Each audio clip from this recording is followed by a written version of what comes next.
Wish you were one of those influencers with raving fans who binge on your every word, consume all your content, buy everything you have to sell, and demand even more? Then stay tuned while Authority Magazine columnist and BuzzFeed contributor Tracy Hazzard shares strategies, tips, and tactics from top videocasters, podcasters, authors, and social influencers on creating that bingeable factor. Now, let's join Tracy as she explores how to rise above all the digital noise with the binge factor.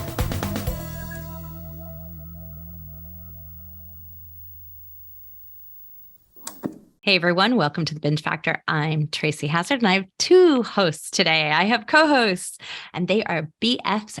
I can't say that. BFFs. They're best friends and that's actually their show. It's How I Met My BFF. And it's fascinating what they've decided to do this show with and what they've done with it and how they're taking it. It's just a fascinating story. So I've got Leisa Reid on Tamara Kindred, and it is just so much fun. It all started in Fairbanks, Alaska, two soul sisters destined to meet and become lifelong friends. Leisa Reid and Tamara Kindred co-host their podcast, How I Met My BFF. Their podcast is in celebration of the best friend relationship, a relationship so important, yet not always recognized for its massive significance.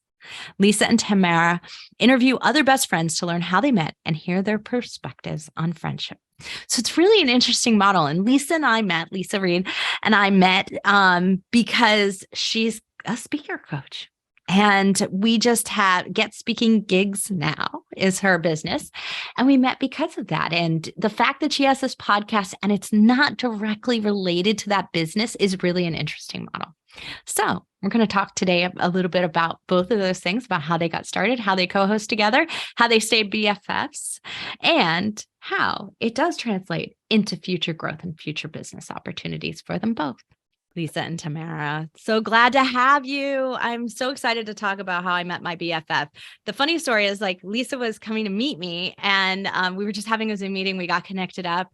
And the night before I had this weird conversation with my youngest daughter where she said, Moms, who's your best friend?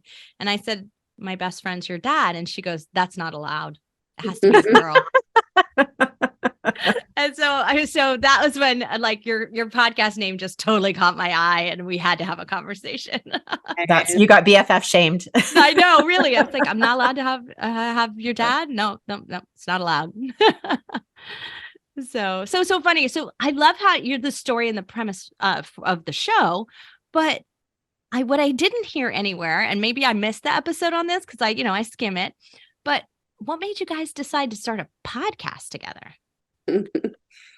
Leisa. I will start. I will share the story. So I own my own business and it's pretty much me. And I have a team that helps me, but I'm pretty much the main chief bottle washer. Like so many. Yes. And I had this just inkling pull, like, oh, maybe I should get a partner, or like I had this like desire to just do something with someone, not just by myself. But as I thought about it, I thought, it's not really like, I'm like, I kind of have everything dialed in. So why would I like invite someone to just give half my business away or however that, where I was like, it just wasn't really flowing. And I started to really look deeper into that feeling. And I thought, well, what is it that I'm missing, or what am I attracted to? And I noticed that there were a couple of moments that I felt a little jealous of something or something, and not jealous, like, oh, I wish that person ill will, but like, oh, I kind of want that was this little whiny, totally understand adolescent feeling. And it was when two best friends were doing a project together. And my thought at the time was like, oh my God, that would be so fun to have a best friend to do a project with. But like, it didn't really like connect with my business. And once I let that go, I thought, well, hold on a second. It doesn't actually have to connect to my business. What could Tamara and I do together that would be super fun? So this is all happening sort of just in the background in my own mind. I've like talked with a couple of people about the feeling that I'm having. And she and I have our high school reunion, 30th year. Oh my gosh. So 30th year high school reunion. 2021. We go up to Fairbanks, Alaska, where we're from. We hang out with our other best friend, Vicky. We just have the best time. It's so, so fun. And I thought, I want this more. And so I thought about it. Tamara was out of the country at the time that I came up with the idea. Literally, she's in Italy. And I think, oh my God. And everyone kept asking us at the reunion and saying, oh my gosh, you guys are so lucky. You've been best friends for so long. How do you do it? You don't even live in the same state. What is it? Like they were really complimentary of our relationship. And I'm like, yeah, I don't know what I would do if I didn't have this relationship, but it's so important to me. So it's all kind of happening. And then it just hits me one day and I go, oh, we can have a podcast. Oh, we could talk about our best friendship. Oh my gosh, we could interview other best friends. That'd be so fun. So I literally named the podcast, decided what it was going to be about, all the things, had it all dialed in. I just needed Tamara to agree to my crazy wild hair idea. And you've known her long enough to be able to figure out exactly how to get her to do that. Well, I didn't think it'd be I thought she would probably say yes, but of course I want to give the space for her to say no. But then she said yes. She said yes to the dress. I love it. Were you podcast listeners, either of you? Yeah, but we listened to totally different podcasts. I, of course, thought it was an amazing idea and I would love to do, something like that with my best friend. However, Leisa has spoken, she's a speaker, she teaches people how to speak. And I am the furthest, I believe, kind of from that, especially with talking on a podcast, let alone then interviewing people. So that has been my largest learning curve, but I'm working on it. And I feel, we've been doing it now for over a year. I'm still not perfect, but I've learned a lot. So, but besides that, I was in Rome. I remember exactly where I was at when I spoke with her over the phone, and she tells me this, and I was like, yeah, that actually would be kind of a fun thing to do. So, and you had ideas of doing a podcast before, but we had never talked about that. I didn't know that you had thought about it before. Well, but not more on the production side, the idea side, not the actual interview person speaking side. So yes. You were like, this sounds like fun. Oh, but wait, there's a lot to do there, right? Yeah. Yeah. What was the most daunting to do thing for you, Tamara? Oh goodness. Leisa is very organized, and which is great. And I'm organized as well, but definitely I'm very busy, as we all are. But she's just great at being able to keep everything in order for this, because this is kind of our side, we do this for fun. And, so for me, it's kind of hard sometimes to be as organized as Leisa. So I definitely didn't want to, make her do all of the work. And so I think it was more pressure on myself to try to be as present as I can be. And sometimes I am not the greatest, but we've been, I work on it. And so that was probably, the hardest part is for me. And then also just promoting this has been hard, because it's a lot of people are like, well, why would I want to listen to you interview best friends? And so that's been kind of surprising, but we've learned ways to work around that. And just if you don't want to listen, that's fine. And when we do our interview, it's mostly, the thing that I love about it is that regardless if you get 1 million listeners or 1 listener, it's literally a love letter between 2 best friends, and they have that forever. Oh yeah, it's that's what I think would be the fun part, is just basically re-airing it from the guest side, right? Like going, yeah, this is my best buddy, yeah. And I love that idea. So that's something I don't always do on the show. It's not my role here to mentor you live on the show, but I'm wondering if maybe we should talk about that a little bit, because I think that's the challenge of some of the shows. So I get this a lot from people who have addiction podcasts, self-help podcasts, and in this case, a slightly entertainment style, but still with that angle of being how do I improve my friendship is kind of like why you might listen to the show, right? Ideas for improving that or just vicariously living through Or that. finding a friend. I mean, a lot of people, we spoke to, kind of going back to our reunion, there's people who are like, I don't have a friendship like that. And, so we believe that it's never too late to meet, your next BFF. You don't have to have just one. Right. And they could be your husband.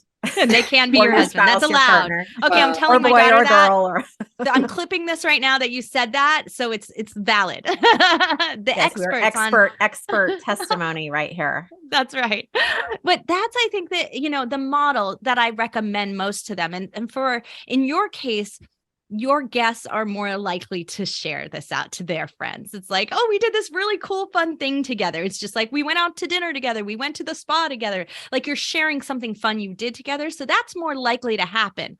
On a self-help show, they don't do that, right? You don't always want to admit that you needed help or you heard this podcast or what. So getting people to share it on that side is hard, but your guests do want to share it. It's kind of fun. And so that's probably the promotion angle that needs to be exploited more. And here in our organization, we call that ego bait. So how can we give them something that makes them feel good about their friendship, that strokes their ego of, whatever that is, and gets them to share it? So even if they're not great on social media, you're doing something that highlights them in a way that they're totally willing to share that and share their experience doing it. And that's maybe the key to getting that promotion angle up, because it is a challenge. It is a challenge with a show that doesn't have something like totally lesson learned, checkbox, tip Instagram that I'm sharing out, right? It's different on a show like yours.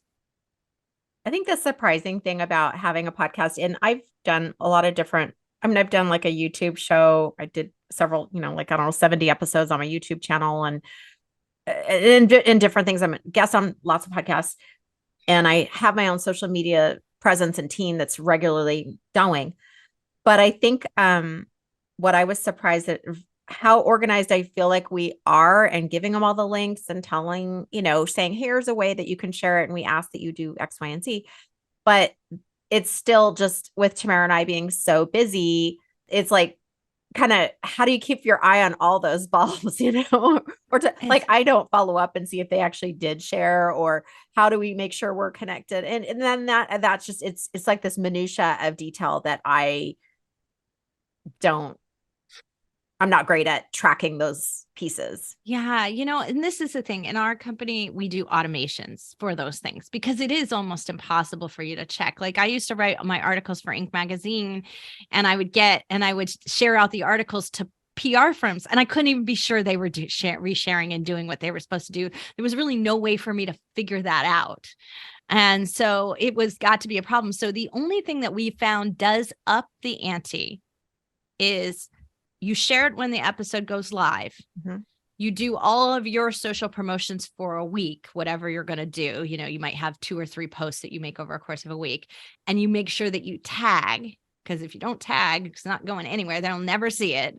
And so if you can't tag in the post itself because you're doing a buffer or a Meet Edgar or a Hootsuite and they don't let you tag, go put them in the comment. So every day I go on and add to the comment or something like that. Super simple tagging. And then 1 week later, it's like a repeat email that says, in case you missed it, and didn't share it the first time, here it is again. And so in that reminder, I do get a lot of people who said, I was away when you sent the first one. I'm so sorry. I'm on it now. And cool. I do get a lot of responses like that to that 7-day follow-up. And I think we ended up when we calculated it, we tripled the amount of shares by doing that. But it's not a lot of effort, because it's basically just like the same email you sent before with a new headline that says, reminder, in case you forgot. That's a really good tip. Yeah, exactly. So that was, and it is an automation. So it's not all that hard. It's like you schedule out 2, or you just schedule a reply, like immediately you write it, and then write a reply that says, hey, just in case you forgot. And then schedule out 1 week in your email. And so that's one of the ways we found the best to be able to do it. I mean, you got to use your guests here. So you've got some great fun guests. So let's talk about that. Let's talk about our 3 things. And how are you finding these best friends?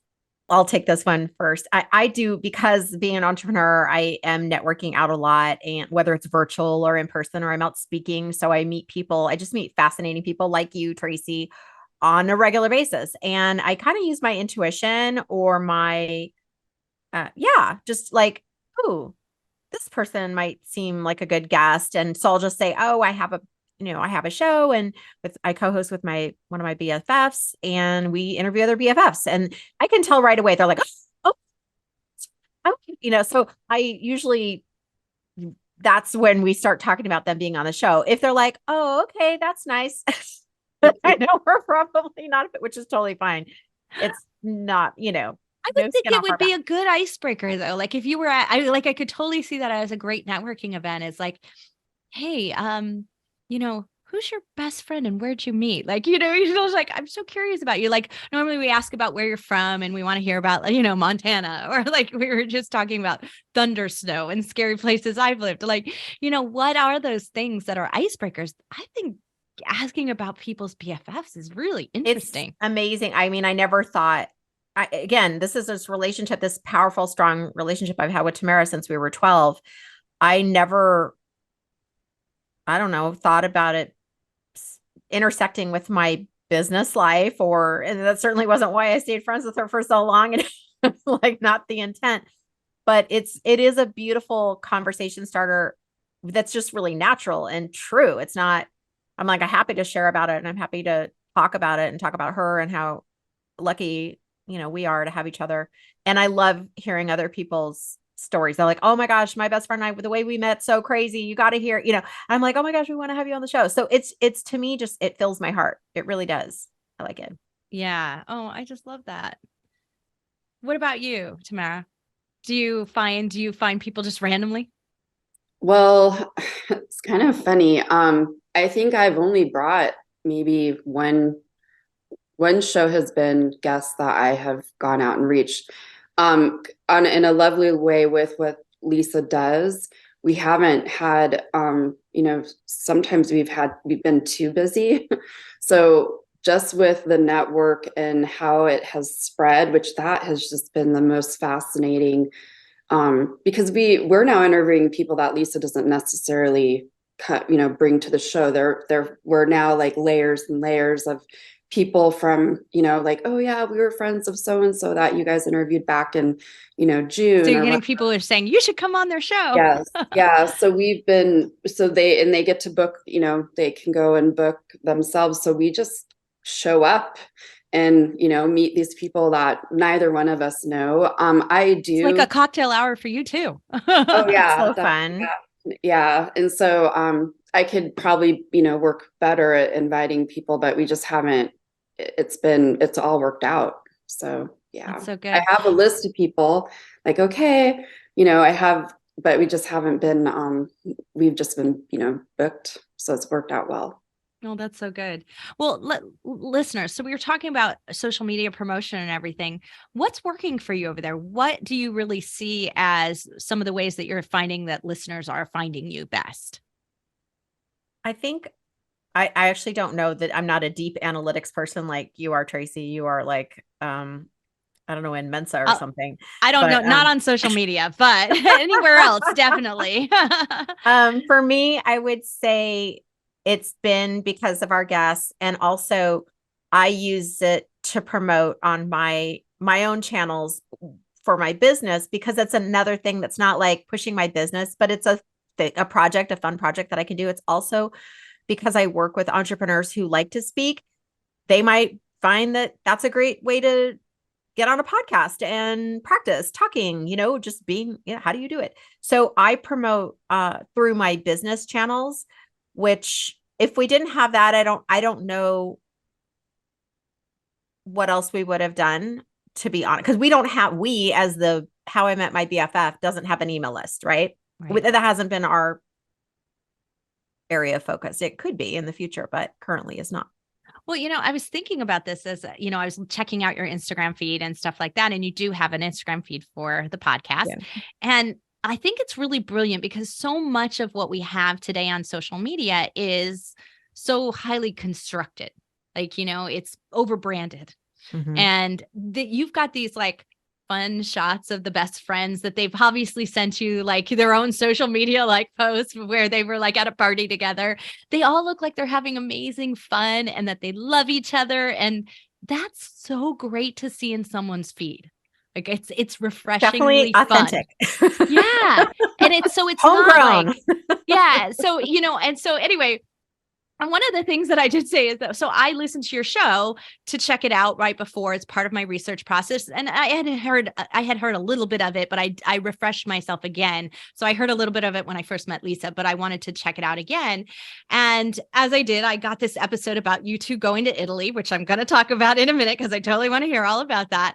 But you mentioned my show on there, that you would listen to, that you had been checking out my show. And that part of the process was having these photos that I asked for because we put them in the article, and it's just part of our form that we built into our process of bringing guests on, because most of our guests are promoting their business, right? It's not as much promoting their friendship, but I totally think you guys don't need like really formal shots. You probably have these amazingly beautiful shots of the two of you having fun somewhere. I think it would be refreshing to see that, even if we don't get you podcasting together. And, the reason I suggest podcasting and speaking shots is because that's kind of the thing that we're promoting.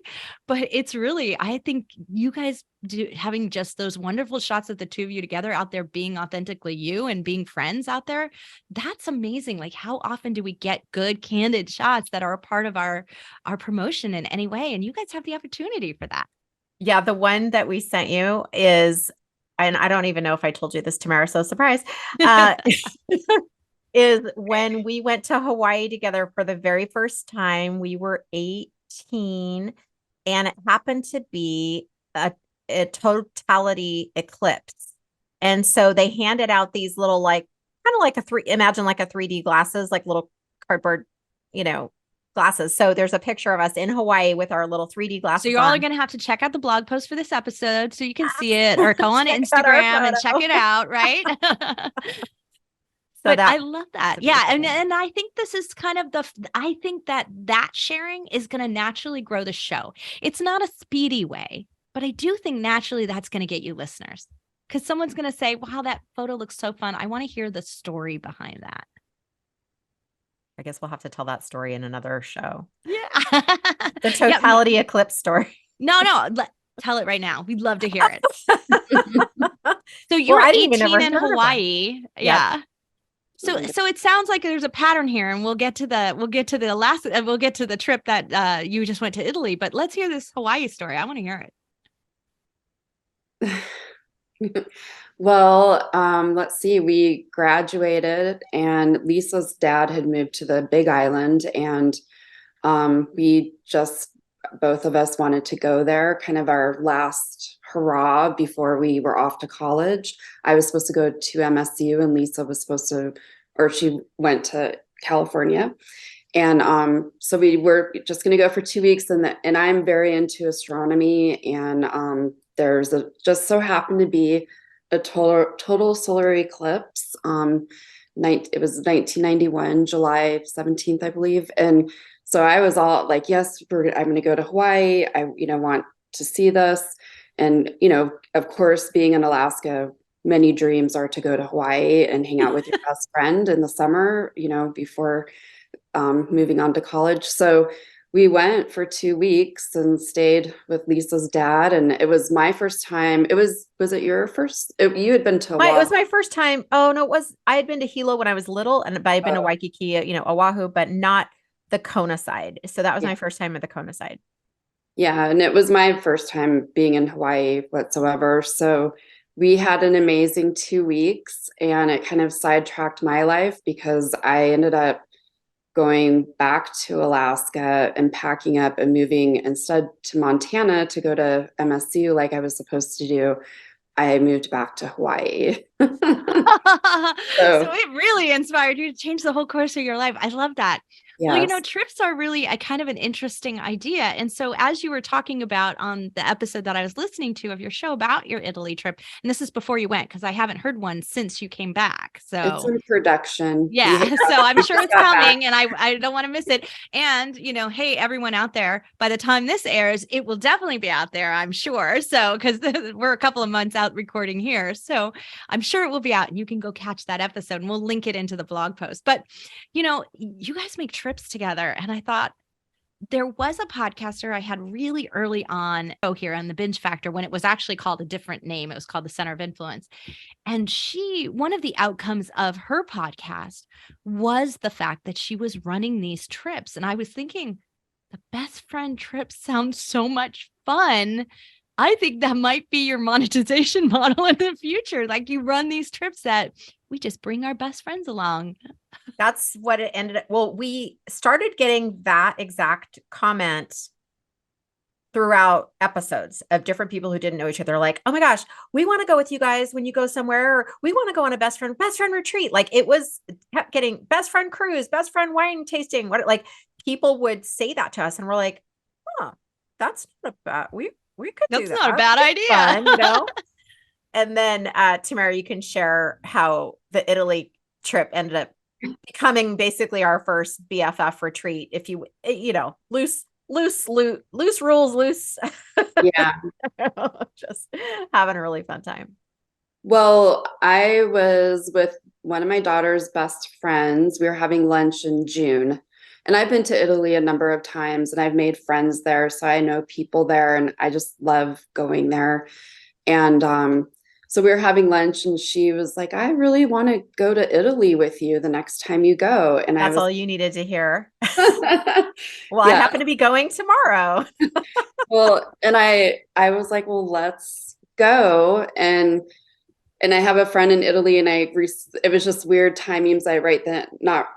But at lunch I received a message from him and I was like, we have to go. So in June, I started talking about this with my daughter's best friend, Sophie.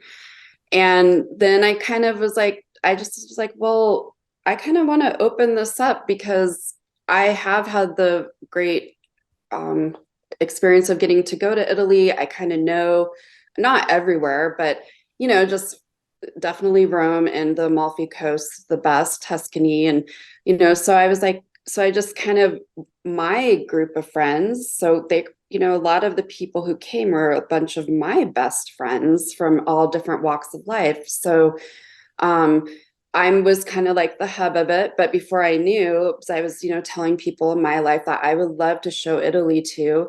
And before I knew it, there were 9 people coming plus me. Taking you up on that offer. Yeah, I was like, oh, people, okay. So this is, and Leisa would be like, who did you invite this week? And I because I just want everyone, I just, would love, if I had a superpower, I would love all of my people to be together and we could go to all different places around the world. So that was I think travel companies listen in here. I think they should be listening. There's a sponsorship opportunity. Spas, hotels. Yeah.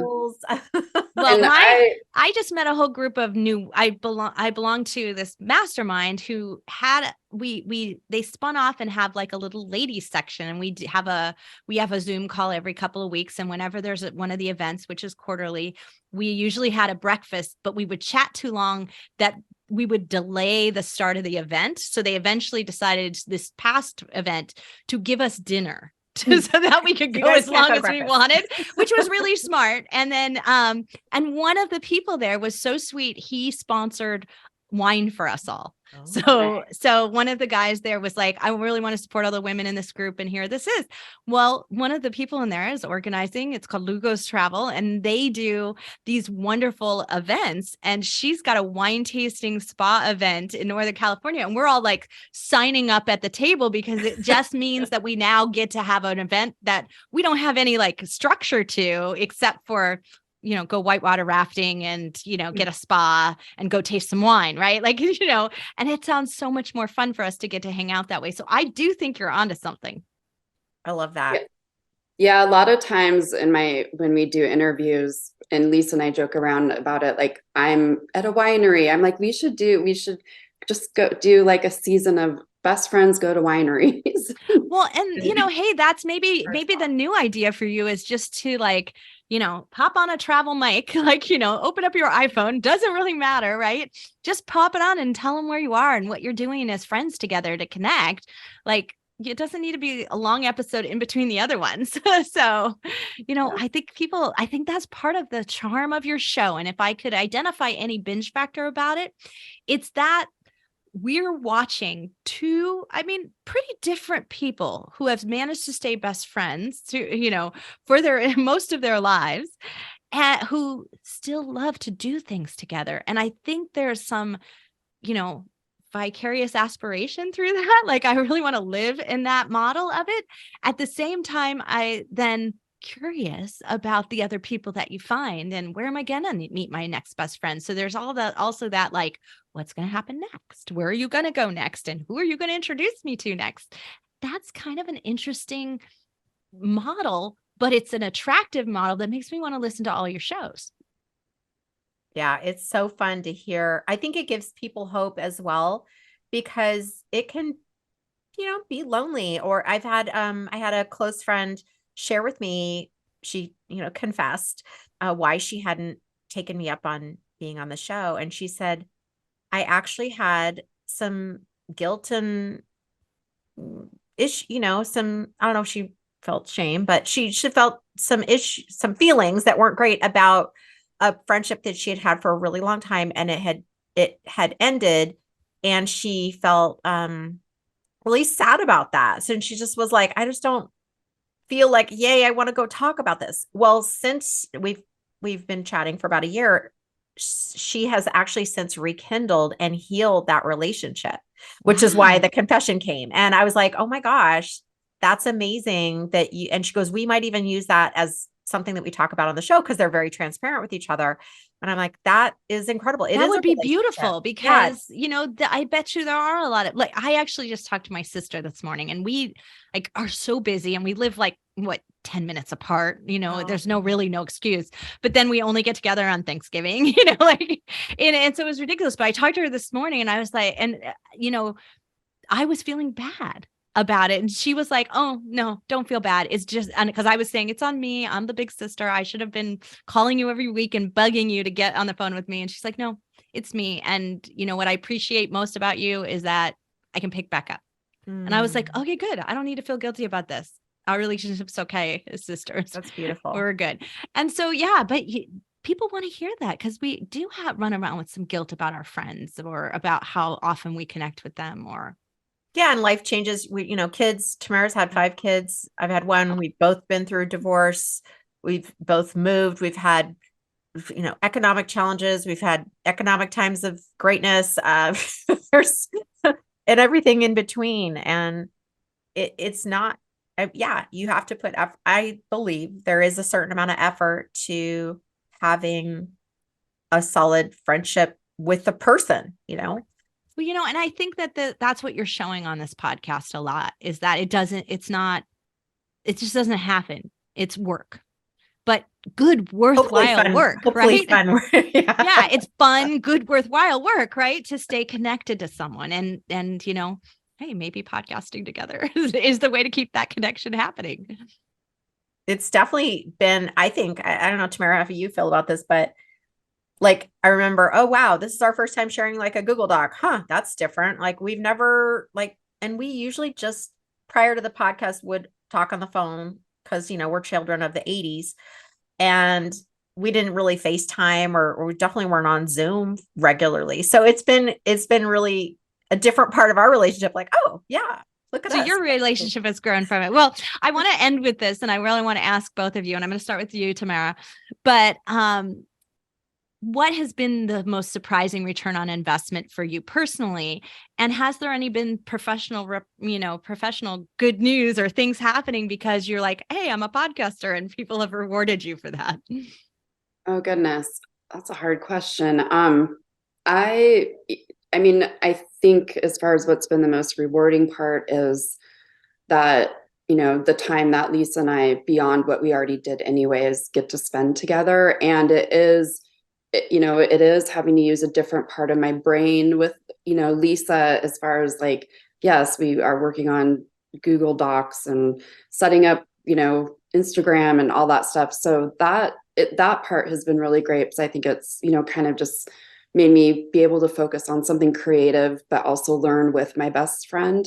And she's very kind to me, as I hope I am to her, as being patient. So that part's been wonderful. And as far as, and, helping me with where I kind of do a whole separate thing. I work with homelessness. So this is more of a creative thing for me. So I can't say it's like, changed my work relation or whatever, but I will say it is a good opener. I usually don't have too much of a problem with, meeting people and getting to know people, but this has been really helpful, like Leisa said before, to be like, oh yeah, I have a podcast. And then, it makes a nice neutral territory for discussion. Oh, that's good. Yeah. So gives you kind of an opening, common ground of interest. Yeah. One of the things I like about it, what's happened is like when you think of people in like a web of, we've created an even bigger web that is connected across not just the country, but even beyond the country. And this has helped do that. Like we had, like Tamara travels. And so there's someone we met through the podcast who lives in a different state. Tamara went to go meet that person in person. Like I haven't even met her, it is so cool. And really amazing, magical things came from that. And it reminds me, like, that's happened in our past life in terms of creating connections that like Kimberly Keaton, go shout out to the Stardust Motel. Yes. Motel. Okay. Who she and I became friends many, many years ago. Tamara came out for my wedding. They became friends and then have since kindled a different relationship than Kimberly and I have. So it's so cool. Now it's like, oh, we have a steady reason why that can happen. And it's just beautiful. I love it. And how about you professionally? Because I mean, you have Get Speaking gigs now. That's your book. You have, authority building is probably a significant part of your everyday conversations in business. How has the podcast helped you with that? Some of our guests have become my clients. That's never the reason why I invite somebody, but if I can support them, awesome. Or just getting to meet someone and then they have a need and they're like, wait, tell me more about that. I think you can maybe help me. And we, have a different conversation, but I work really intimately with my clients. So I love getting to know who they are as a person and like, oh, let me, invite you in and see how we can make things better for you. I love that. And unexpected. I also just love being able to be speaking. It's like a different responsibility. Like I don't have to teach anything on the podcast. I don't have to like brand anything or, I'm not like holding all this responsibility as I do when I'm speaking and representing my company. So it's just like, it's kind of like hosting a party instead of hosting a workshop, like it's just right. It's a little bit different and more fun. Energy, a little different energy. And it allows people to get to know me a little bit better, because I'm pretty open, but I'm also not going to tell people things that aren't really relevant to the situation. So that where I just get to say whatever's going on, I get to talk about that. And I love that. I love that. Well, do you have any advice for any best friends out there on how to stay friends for a good long time? Definitely, it does take work. I mean, and I'm not saying it should be hard work, but you just like with any other relationship, you have to put time and energy into it, and love and communication and patience. So, it's just like any other relationship, but with what we're doing. And I hope that, because like, you don't always take time to tell your best friend, like, hey, I really appreciate what you mean in my life. And I think Leisa and I have been really good at doing that throughout the years with one another. That's been really important.